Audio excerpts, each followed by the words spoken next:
On Friday, August 3rd, 2012, Jamaica College alumni Blue Boys Dennis Chung, Maurice Crooks, Rodney Campbell, and Sydney Murray had a chat with former Prime Minister of Jamaica, the Most Honorable Edward Seaga, at his UWI office.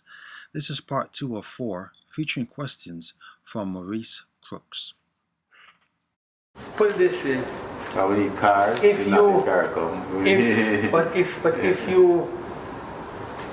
as I was saying about Jamaica, if you segregate, if you, like Jamaica, for instance, has 3 counties, Middlesex, Surrey, and Corner, Middlesex, and Surrey, sorry. And if you then look at agriculture in terms of what goes best in what area, then you would provide those mechanisms for growth in those areas for those products. In the same instance, let's say you know Trinidad for this product, or Barbados for spice, or common other part of the Caribbean, then you'd grow that and then you'd serve your other neighbors. Yeah, but the point is, that is sentiment. I believe that is a sentimental platform on which. How's the sentimental platform? Guys, I just have one request. I mean, I know I was invited. I'm not sure exactly what we're going to talk about. From my perspective, the point that he has raised is interesting. Belize grows a lot of oranges. Trinidad grows a lot of oranges. They're both oranges are suitable to both their soil and climate condition. And yet in Jamaica here we continue to advertise. So anybody who have any orange, bring them. We want them for the juicing factory. Yes. You see, and they're not importing from those countries.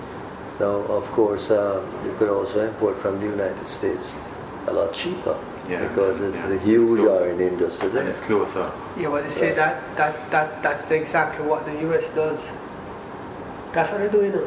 They're coming to you to flood your market, and your farmers can't survive. And that's the free trade agreement. You can't say they came here to do that. They came here to sell orange. They came to sell orange, but that's less than what they did. Yeah, but so you have to devise a program don't devise a program? No, that's totally unrealistic. There are people who would, some would suggest that we found ourselves in a very non-workable circumstance because the political system found it to be at the time, whether based on sentiment or some preconceived idea that these things could work. And it felt good, it looked good, and it would be politically correct to see him a part of the whole Caribbean thing, knowing very well that it really wasn't going to pan out. Yeah, but the fact of the matter is that one thing that the electorate of Jamaica requires is that they must see their representative. They're not going to vote for a man in Trinidad who will never see and who probably will never see, only hear about.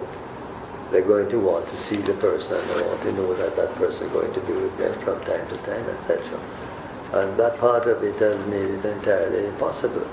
That's why you don't have any common regionalism in existence that spreads over a whole massive area of water. The links of communication are just not there. Looking at where we are today, going forward, what are your hopes for us as a nation? What do you think we need to improve on so that we can have a better future the next 50 years? Well, this will have to be the last question because we're going to take a little time. No problem. If you want to improve the education system, the first thing you have to do is make everybody literate. And they're not coming from the basic schools as literates. 30% enter primary schools ready for primary education. That's the statistics. And 70, maybe it's coincidence or why that 30-70 keeps going right through the whole system, or just shows that nothing is happening. 70% of them don't. And my own view is that the way in which we have been doing this, of putting a literacy teacher here and a literacy teacher there, is not doing it. And so my view is you grab that as one of the most important things that you can do. And lock off the first 2 years of primary school and make sure that everybody is literate at the end of those 2 years. Then you can travel on with the rest of your curriculum. There's no sense having a class in which our 100 students in which 30 can hear and understand what the teacher is saying, and 70 can't. That don't make any sense. And when you get to the grade 4 exam, if the 30 become 40 and the 70 become 60, that's not taking us anywhere. And until we master literacy, we're not going to master our education. And if we don't master our education, the social system of the country is going to continue to be a dysfunctional one. Insofar as the economy is concerned, to peg the exchange rate, I did it. And from the time I did it in 1987, the economy did that. That was a segment of our economic development that matched the performance of the last half of the 60s. Those were the only two periods of growth, and I was in charge of both of them. But I did that as a specific reason. I didn't want to do any more devaluation. If this is your economy, you get a devaluation. That means prices go up. Just imagine the spikes out here, price movements. Interest rates goes up. The amount that you have to pay for servicing debt increases. All those increases take place. Where do you think it's coming from? It's coming from the substance of this. So you're not going to see anything on the outside. All you're going to see is that this is shrinking. And that's why you're not getting any growth. And you haven't got any growth from 1991 of any significance. So when you cut that off now, then you can't move the exchange rate, and you can't devalue, and you work to what you have in terms of your valuation and the economy that you have. But your suggestion, how would that sit with the IMF current negotiations? Well, the way I handle the IMF was I told them I'm not doing it. And I locked them off for over 1 year. I didn't pay them. I put the money in an account. And I sent people here to talk to me about it. And I said, I'm sorry, I'm not doing it. We have devalued enough since 1981 to eradicate the weakness of the currency that we inherited out of the 70s. Having done that, I'm not going to devalue anymore. And in January 1987, they gave me the go-ahead for 1 year. I didn't mind whether it was 1 year or 2 years, because I knew once I started it, it would work. And it worked. So that would be your suggestion? In other words, you have to be forceful with them. Don't sit down and take what they tell you. Don't make the IMF run your country. Which is what is happening now. Exactly. That's what happened in the whole meltdown when they were telling Omar how he's doing such a good job and whatnot, and the country was melting down. Funny enough, that was what was going to be my final question, his views on IMF and his recommendations for Jamaica. But yeah, that's great. I know you have to go. So Yeah. When was Tuwali fully created? When it came in existence, Tuwali Gardens? I really would have to think about the answer to that, because sometimes when I do, I come up with 1 year and then next time it's another year. But in the last half of the 60s, nearer to the 70s than to 65. In the latter half of the 60s, somewhere at that time. Alright, so during your time in government, I guess there wasn't an opportunity to duplicate that process for the communities surrounding Tuwali Gardens, like for instance, Denham Town, going across into Wall Street? Yes, I did for Denham Town. I rebuilt one half of Denham Town and Hannah Town. It wasn't rebuilt the way I would like it, because I don't believe you build a house for a man and you don't give him a fence, or you don't urge him to put up a proper fence. You leave it wide open, it become another shanty town. And that is where I had to leave it in 1989.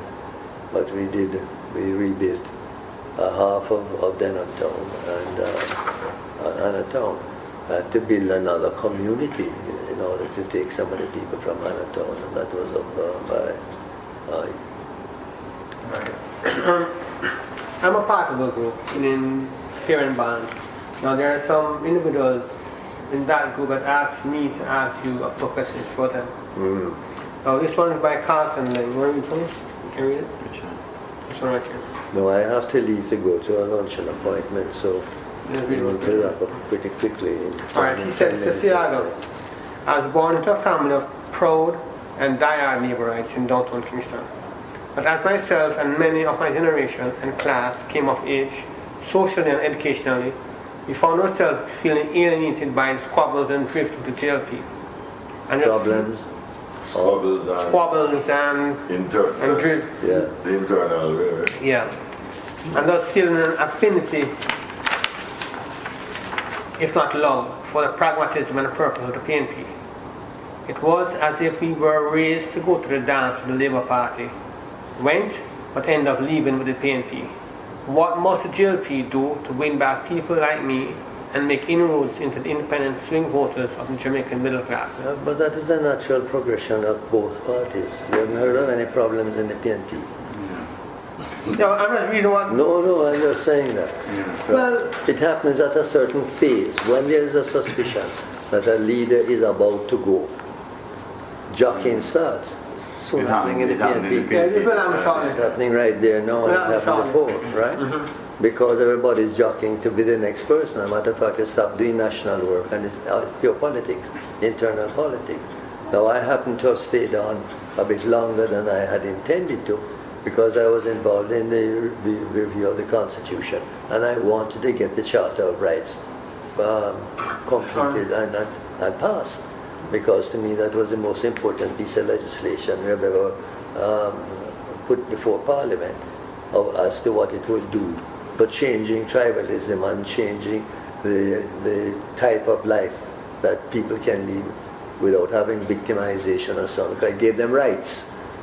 It didn't work that way because you had to give them another element to go with it, and that was a public defender to prosecute when a person victimizes another one. When a person acts in a way that is abusing the right of somebody else. And if the public defender can't prosecute, then people just go right back to what they used to do, regardless. What you have that is different is something written on paper, but it's not working. And the public defender doesn't have the funds to do any of that.